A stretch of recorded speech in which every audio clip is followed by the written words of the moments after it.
finally found something that worked, but these are 175.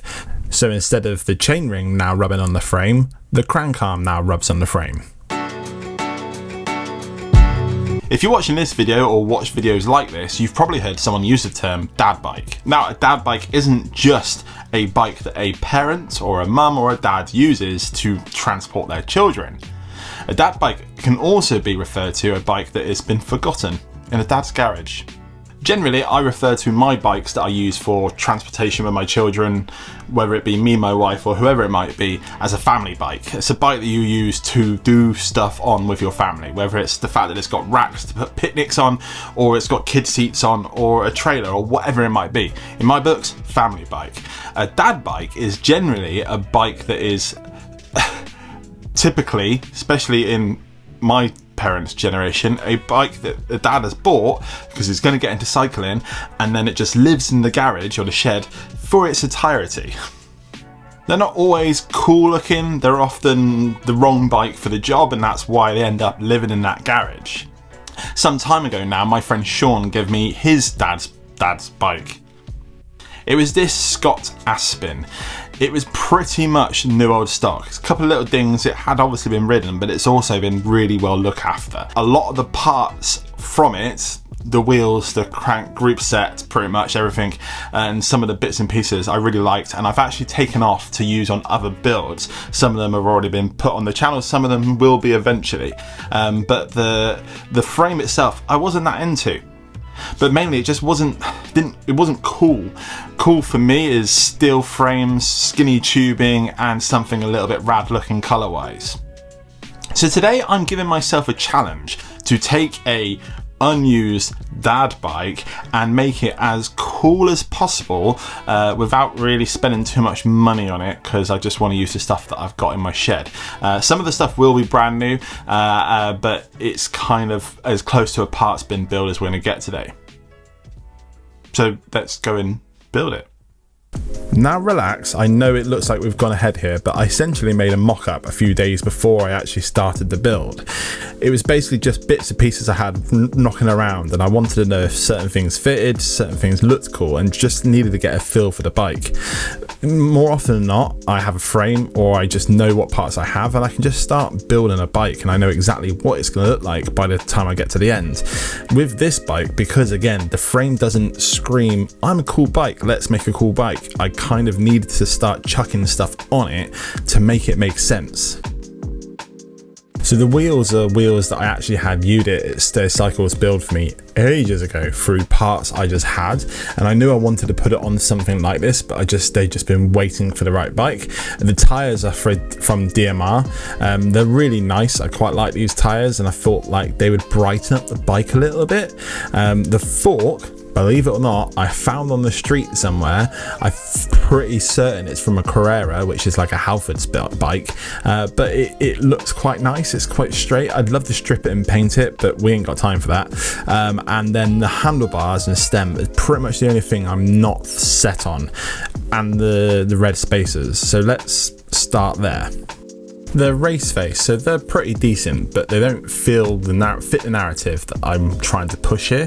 These little flared handlebars, the stem is a trivative. I always say that kind of weirdly, but I'm pretty sure that's how you say it. It's a team stem. I can't remember where I got this, eBay definitely, but I've had it ages and it just haven't been able to marry up to a nice set of handlebars. I'm going through a little bit of a silver handlebars, black stem, or vice versa kind of feel at the moment. So anyway, we're gonna fit these on. Oh, the other thing is the spacers. The red spacers just don't sit with me, but I couldn't find black ones when I did the mock-up. I now have some black ones, so let's chuck those on.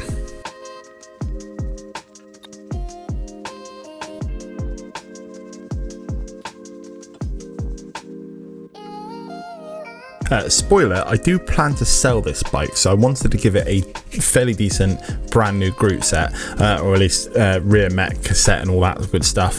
This is an A2 A7, it's 10 speed derailleur. I've used this a bunch of times. They're quite reasonably priced and they work very well. They also take a beating, so they're good for like actual commuting and kind of just a good decent all-rounder. So that's what we're going to put on.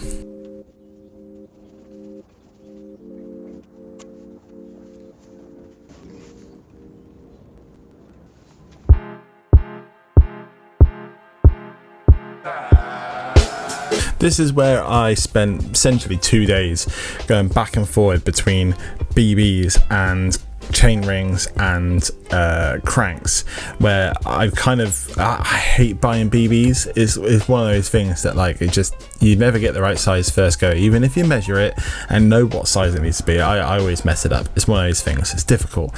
So I'd like to try and use the ones I have, or at least not spend any money. So I went through a bunch of different ways of trying to work out which crank set I wanted to use. Bear in mind, I didn't want to just get the one that fitted, I wanted the one that actually looked nice as well, so it was difficult to find that kind of happy place. I was keen to start with, at least, to use this black chain ring and these cranks just because they're both nice. The chain ring I put on the inside of the crank just because generally that's what you need to do with these old bikes and stuff, but it was too close and it was rubbing on the actual frame. All those chewed up marks want me, by the way, that was already there. But so I moved it to the outside of the crank, and as you can see, it still doesn't fit.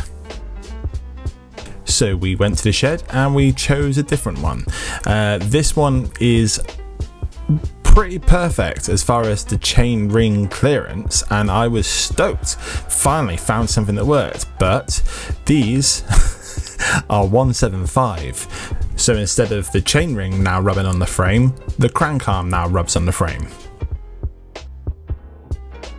Next, I tried a different BE. This one is slightly longer. I can't remember exactly the numbers off the first one, but this is a 110, and I thought it'd be enough. I think 113 would have been, or 115, one of those two would have probably been okay, but as you can see, it still hits the bloody chainstay. I'm laughing now, but I promise you I wasn't laughing then. The last resort I had was this horrible biopace. Is that what they call them? The oval chain rings. This one I think is part of the recall that apparently is still active, but we're going to take all the chain rings off and try and fit it. It doesn't fit still, so I went to bed. I had a comment in one of my last videos saying that wait, there's no sticker advert. One, this is a sticker advert, and two, I've not had any stickers. I've not made any new ones for ages, and I ran out of stock and I've just been sat on them for a while. So I have a bunch on the way. They haven't arrived yet. They should be here in a week or so, so pretty soon, but I was too excited to wait any longer, so I wanted to show you these ones. This is my new sticker pack that will be coming in a nice packaging like this for a change, which is very exciting for me. We have a brand new, all new backyard mechanic sticker in this pack, and it says established the night before the ride, which I think is quite funny. We have a brand new proper crusty in the nice metal font, and we have a smiley face that goes with those stickers as well, a little brushed one, and then the final one, which is bikes suck, because anybody who spends a lot of time like myself building bikes and working on bikes, we all know bikes suck, but we love them so much and like to continue riding them. So they are available on the website right now to pre-order, but they are on the way. It's not, you don't have to wait months before you get them. They'll be with you in a couple of weeks time. So if you're interested and you want to get in there first before they arrive, go and head to saveallbikes.com and pick some of those up. The warning stickers that everybody keeps asking me about, I have ordered those as well. They'll be on the website, but I'm not going to do pre-order for them. You'll just have to wait. And that's that. Back to the video. The next morning in the shower, where I do a lot of my thinking, I realised that this crank arm would fit, and I was right, it does fit, but this one is a 94 BCD instead of the 110 that the others were, so I can't use that black chainring anymore, so I'm using this instead. But I quite like it. I think actually ultimately the silver brightens up that bike a little bit more, which is making it look a bit nicer, but there, fits perfectly, loads of room, nice brand new BB in there. This is probably the best way to do it.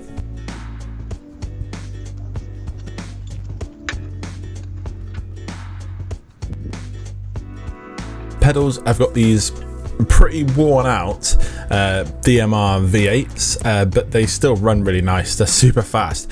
They just look a bit tatty, but sometimes the ones that look the tattiest are the nicest to use, so that's what's going on.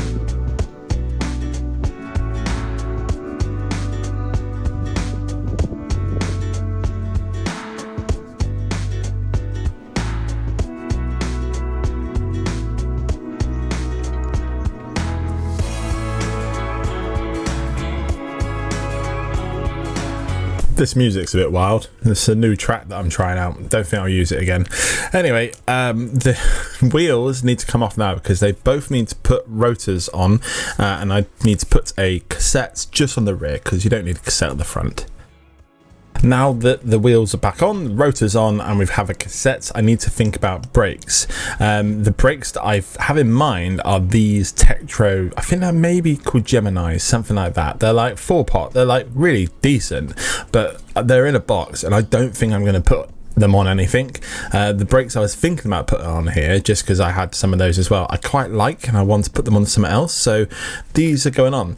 They're very, very good, don't get it wrong, and they're pretty much ready to go because they don't need bleeding because they've been bled and put on another bike. So the cables is right, or the hoses, sorry, if they're the right lengths, then we'll be sweet. And yeah, seems alright. Now, the fork only runs disc brake, which is great. The frame actually runs both, either V-brake or disc brake. So I figured, without having to look, that it would have some sort of guides that I could put hoses in, but unfortunately this bike is of an age that it doesn't have that capability yet.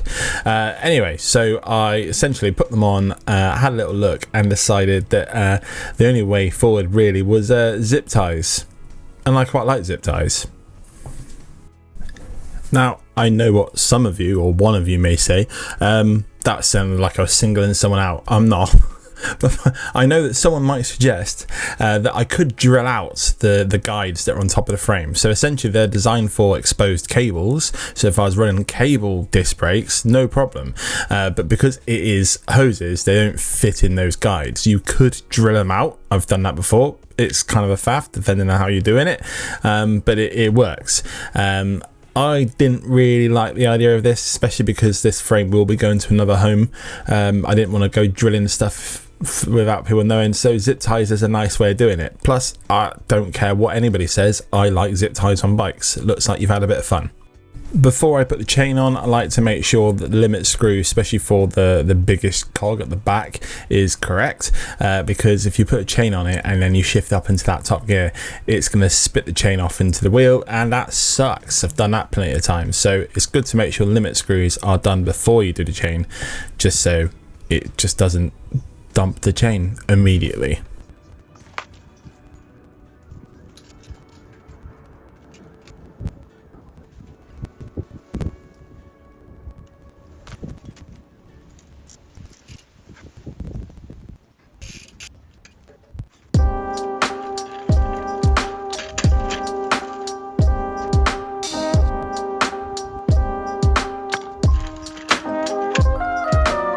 I think I knew which saddle I was going to choose before I even started touching this bike, and it is this one here. This is from Gusset.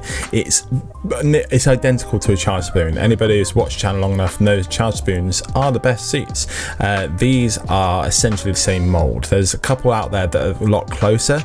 This one I think is a bit softer. Someone once said it was harder. I can't remember. It might have been Dave.bikes. He might have said that. Or is it the other way around? I don't remember. All I know is I quite like the leopard print because there's a few little details on the frame and the tyres are quite light that kind of tie in, I think, if you look from this angle. For grips, I'm going to use these silicone jobbies. I quite like these. I don't know if they're legit ESI, whatever they're called, and these ODI, that's too many letters to remember, bar ends are, I picked them up at Ice Bike. I think they came in the little goodie bag that you get, and they'll go on here nicely. Using the old hairspray trick as well to make sure they're nice and sticky and stay on and easy to get on to start with. Now onto gearing. These are the Kate outers that I've cut ready to install. Look at that belly, man. That's not a flattering angle. I should definitely not stand side on like that on the edge of the camera. Anyway, once I'd done all this, it was time to cable it all up and get shifting.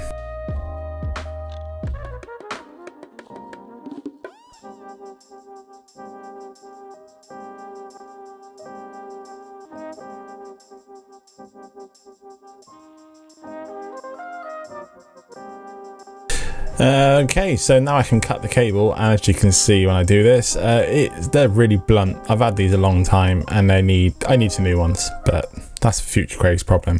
And if you look very carefully at the end of the cable right now, I'm just going to twist that back up and pow! Perfect. Now I wanted to put a purple end on to go with the hubs and the chainring bolts, but I couldn't find a purple one, so I settled with black.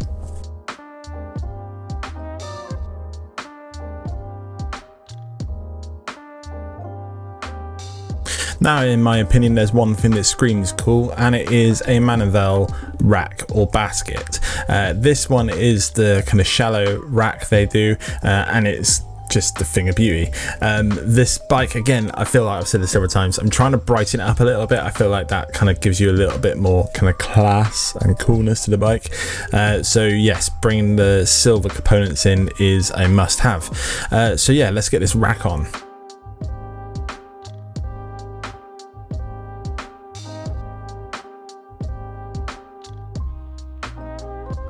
Right then, should go take a look at it.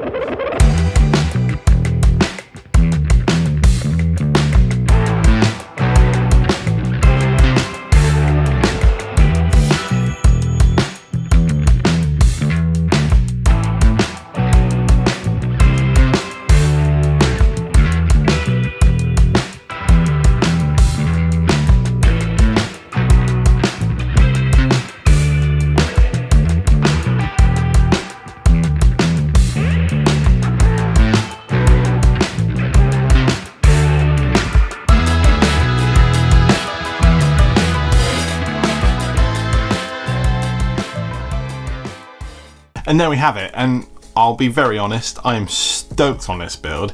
It's been a hot minute where I've not built something directly for myself. I've not been like, this is exactly how I want it. I was building it for a wider audience. So, you know, I do plan on selling this bike, for example, so I wanted to make sure it looked as nice as possible, rode nicely, was comfortable to ride, everything worked, but it was kind of just subtle good and not like loads of anodized parts, which is kind of what I like putting on my bikes. But that's just my opinion. I think what's important here is that I offer it out to you. Get down in the comments below.